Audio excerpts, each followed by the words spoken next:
All right, let's see. Now we're going to go on to section 3, 1.3. The periodic table has they're grouped. The elements are grouped for a certain reason. And we're going to let you know. There's metals on the left, non-metals on the right, and metalloids in between. Okay, so the metals right here, right here. I'm not sure I like this. Let's see if we can have a more basic one.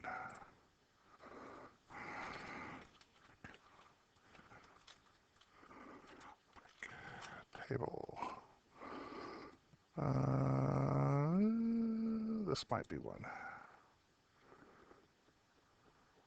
Sharpen it up.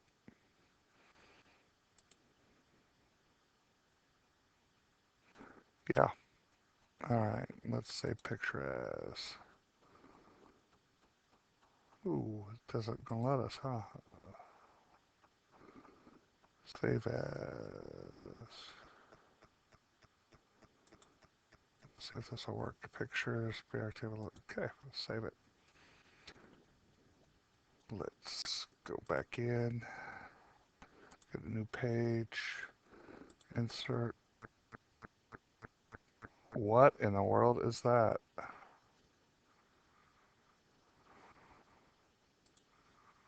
Oh my gosh, that was kind of evil. Wow. Obviously, what in the world? All right, here, we'll take care of that. That's kind of freaky. Insert picture.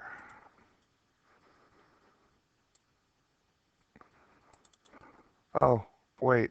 Sorry, Bear fans. That's the wrong picture. I don't know if I got that. I didn't see it in there. Nope, I just have that one. Oh, wait. There we go. All right. Silly.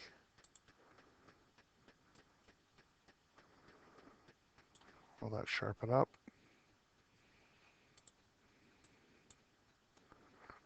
Nope, it won't. Let's delete this page. Let's go back and find. Well, I'll pause it. All right, I've come back. So now you can see it a little bit easier. Um, on the left side,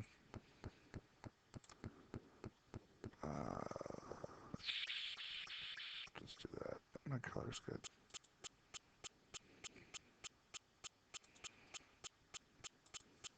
On this side, these, you can see the pink and the blue. Everything this way are metals. These are non-metals. You see the angle? And on either side of them, of this line, are what's called metalloids. They have properties of both metals and non-metals. All right, so what does this tell us? Not a lot, but we can figure out from their position on the periodic table how reactive things are. Like, all right, how to put this? All right, group of row 1 through 17. These are the groups, right? Let's go back to here. 1, 2, 3, 4, 5, 6, 7, 8, 9, 10, 11, 13, 14, 15, 16, 17. So these 17 lines, oh, this is going to be tough. These 17 lines will react. They're reactive. Wow, that's pretty. All right, they're reactive, so they'll react. This one right here, this is group 18. They, if they react, you have to make them. You'll have to force them use a lot of energy to make them react. Um, let's look at it this way.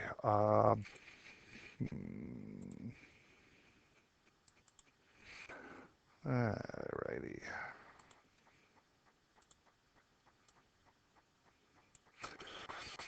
This group right here is this guy. They're very happy where they're at. They are very happy. What's going on with these is they have a full outer shell of electrons. Does that make sense to you? Probably not. It will at some point. What you have is you have the nucleus that holds the protons and the neutrons, right? We all know that. So you have the nucleus. So it's got protons and neutrons in it. And then you have shells. Oh, let's not do it this way. Better way.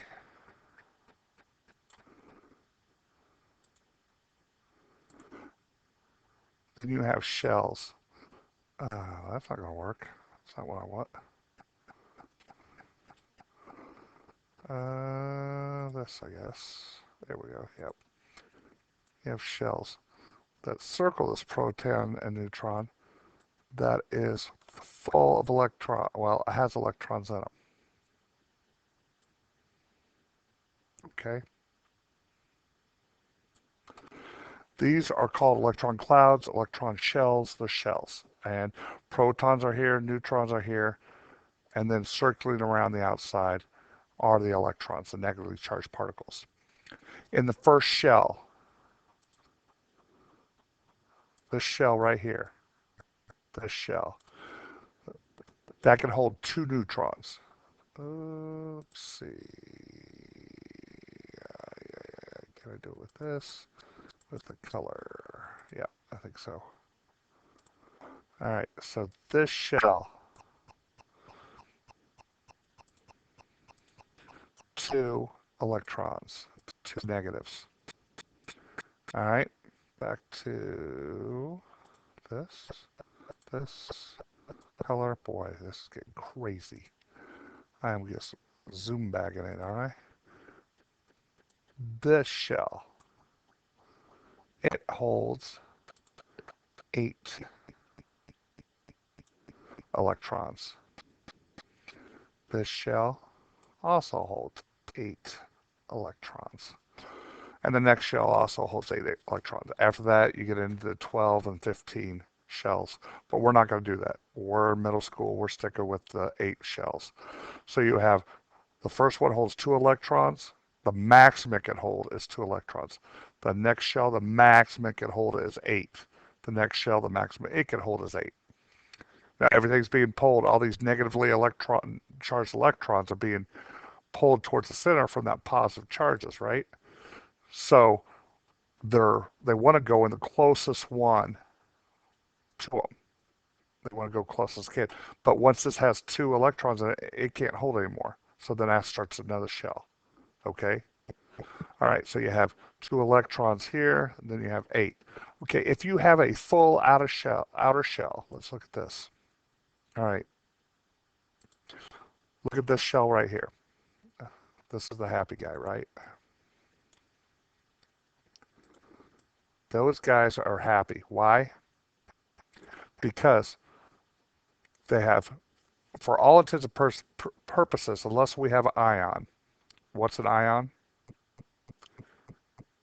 It has a different number of electrons, either more or less electrons, right? Okay, so unless we designate an element as an ion, it's got the same number of proteins as it does, the same number of electrons as it does protons. Okay, so hydrogen have 1. All right, look at this one. It has 2. A full electron shell makes them very stable. So this one has 2 electrons. Look, that would fill up this first shell, right? So it's happy. It doesn't want any more electrons. It doesn't want to react with anything. It wants to keep those electrons. It wants to stay as it is. Let's look at this guy. It's got 10, right? Because it has 10 protons. It'll have 10 electrons unless it's an ion. So look, you have 2 in the first one, and you have 8 in the next one. How many electrons is that? 10. It's got a full outer shell. That's exactly what it wants. This one has 18. 2 plus 8 is 10, plus another 8 is 18. So the reason why these guys, right, these are guys, the reason why these guys are so stable is because they have a full outer shell in their electrons. Um, that's where everybody wants to get. These guys are called the noble gases. They're like the cool kids on the block. Everybody wants to get to there. Everybody wants to get to this noble gas line. They want a full outer shell. Okay, I'm sorry, I'm getting ahead of myself. All right, so metals. What are metals? Metals. Metals are elements that conduct electricity and heat well. They can be shiny. They shape easily by pounding, bending, or being drawn into a long wire. Um, they're good conductors of electricity. Coppers, metals. Basically, they're the metals that you think of when you think of metals. Um, they could be other things, but they're they're basically the metals. So this is the entire left side, left 3/4 of the periodic table. All right, this group, this group right here, this is the group 1 metals. They are very, very reactive. Remember potassium, right here's potassium. Potassium is what I put in water, the metal that I put in water and explodes into fire and flame. All right, that's the same thing, I know. How about flame and puts off smoke? That's better. Um, but they're very, very reactive. What they're trying to do is they only have one in their outer shell. Okay, see, this one is hydrogen. It's got one electron, right? One proton, so it'll have one electron. Boom. One would just have one circulating in here. If they could get rid of that one, it would have an empty outer shell, right? That means that that's what they're looking to do, is get that outer shell. All right, let's look at this one, lithium, 3. So lithium has 2 in this shell and 1 in this outer shell. If they could get rid of this one electron that's floating around here somewhere in this shell, the second shell, if they get rid of that one, that would leave the 2 on the inner shell, and boom, it's just like the noble gases. It has a full outer shell. So it's really trying to get rid of that, trying to get rid of its electron. The potassium, it's so reactive, it reacts with air. I mean, it's doing anything it can to get rid of that one electron, right? Oops. That's because it's got 19 electrons. So it's got 2 in the first one, 8 more in the second one, to 18. I'm sorry, it's 10. 8 more in the third one, which is 18.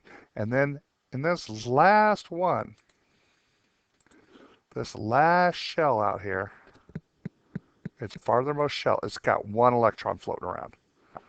Just 1 electron. If they could get rid of that last electron, if they could get that out of there, that would mean that this would be its one shell that is full. This one right here, and it would be full, and it would be just like the cool kids hanging out here in the noble gases, and that's what all of them want to do.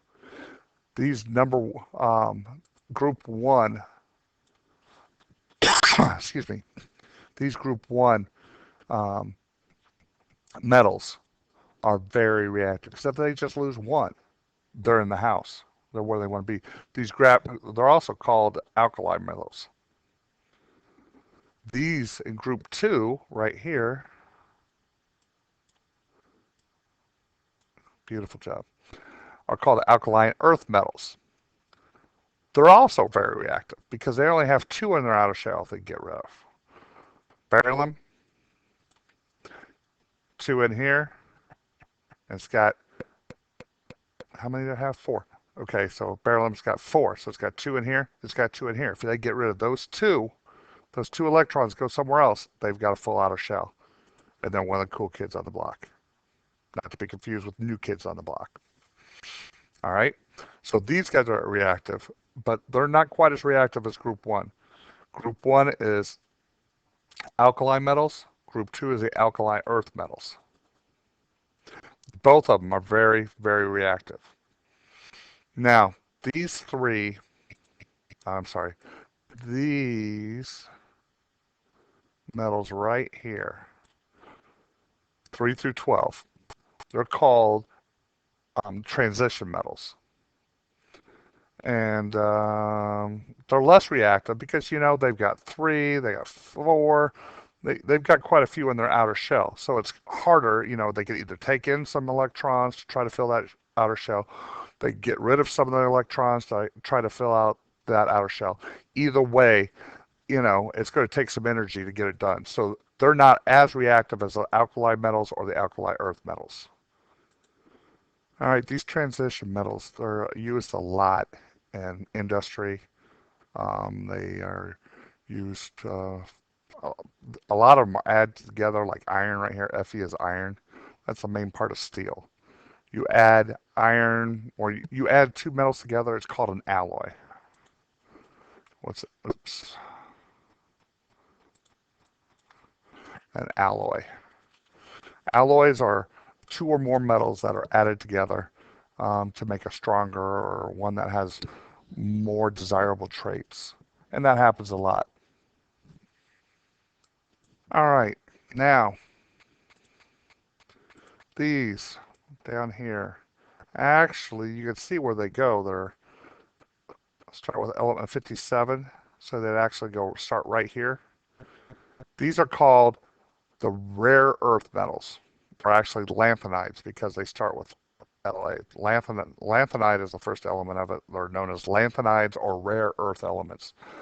And they were termed rare earth elements because in the beginning, scientists, a long gone era, thought that they were very rare and we didn't have a lot of them. But we have found that that's not necessarily true. It's dependent on cesium right here is very common.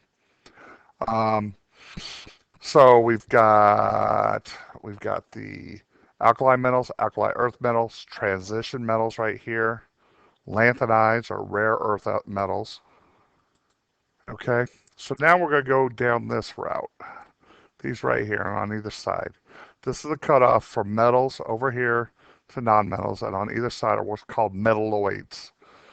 Let's go down to this one. Metalloids are um, have characteristics of both metals and nonmetals. So they're they're a combination of them. And then there's the nonmetals. The reds are really the gases. There's actually only um, two elements that are found naturally as a liquid: mercury and bromine. Just a little fun fact trivia for you there. Now we have group 17. We're going to talk about these guys. Group 17 are the halogens. Halogens mean salt, blah, blah. Who cares where it came from? But they're called the halogens because they make salts. Chlorine. Remember chlorine? Sodium chloride. That makes the table salt. Bromide is a salt. Iodide is a salt. Fluoride is a salt. All these make salts. Um, but let's look at this. Like fluorine right here, number 9. It's got 9 protons, right? So what does that mean about its electrons? That means it's got 9, correct? It's got 9 electrons. So you've got 2 in here, right? And then that leaves 7 left. So you got 7 floating out in this one right here. One more and it would be full. The halogens are very reactive also because where the alkali metals only need to lose 1 electron to become part of the happy group, the cool kids, the halogens only have to add 1 electron to become one of the cool kids. So if they pick up an electron like chlorine, remember sodium chloride, it's table salt, very stable. Why? Because this gives up 1 electron, this takes 1 electron, and they're both then become part of the um, noble gases or the cool kids on the block. This group right here, the ones that we've talked about, where everybody's wanting to go, that's the noble gases. Okay, and they're also called inert gases because they never react unless you put a lot of electricity into them and force them to react. Okay, now this group that we had right here, the cutoff between the metals and nonmetals, these right here, this group right here, this group right here, they're metalloids. Okay, that means that it has um, it has properties that are both metal-like and non-metal-like. Silicon, right here. Silicon is obviously a metalloid. It's right on that cutoff. Um, we use that a lot in electronics to make like chips and the drives that we use. And why we do that is because under certain conditions, silicon acts as a good conductor of electricity. But then if you change those conditions, then it doesn't conduct electricity. And that's what you want, something that you can control where 1 minute it's conducting electricity, but if you hit a switch, it changes what's going on in the silicon and it stops conducting electricity. Sorry, I'm coughing a lot. All right, so that's a metalloid. Right around here, right around the cutoff of the metals and nonmetals, and they have um, they they act like both metals and nonmetals depending on the situation. Now, remember when I told you that this represents protons and it does not change, because if you change the number of protons in it, you're changing the element. We don't want to change the element, right? Well, sometimes the elements do change. What? Say what? All right, just get confusing. Radioactivity. All radioactivity is basically loss of proton. As the protons break apart and they break into gamma rays, then it loses that proton. All right. If you look, I don't think this has it either, does it? No, they don't have the radioactive elements, but a lot of these lower ones down here, the higher number, the heavier elements are radioactive.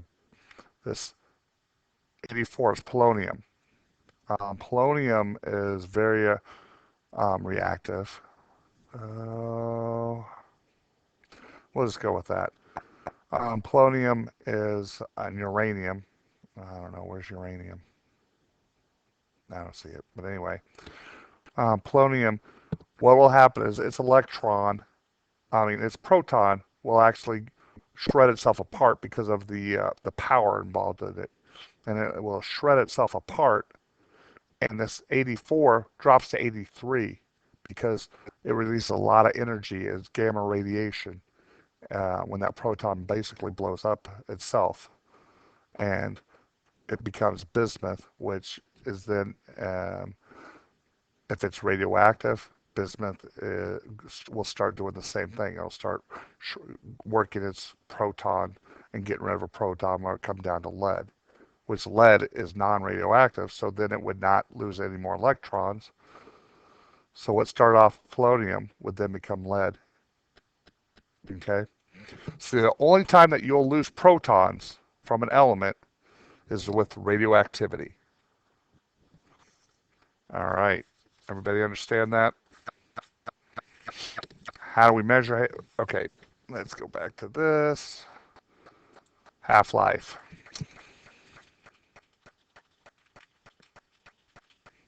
Half-life. What is a half-life? When we're talking about radioactivity, how long does it take for polonium to become bismuth? And that's a measurable amount of time. We know how long it takes, like right here's uranium, to become polonium. Paladine, I'm sorry, and thiamine. Anyway, how long does it take to lose one of its protons to become the element down? That's called a half-life. The amount of time it takes for 1/2 of the atoms in a particular sample. If you have 5 grams of polonium, how long does it take 2.5 of those grams to become bismuth or to decay? That's the half-life. All right, this was a huge section. We talked about the alkali metals, alkali earth metals, the transition metals, the lanthanides down here. We talked about metals to the left, nonmetals to the right, metalloids. We talked about the halogens, very reactive halogens, the noble gases or the cool kids, where everybody wants to go. Oh man, what else did we talk about? We talked about radioactivity. We talked about a half-life. Questions.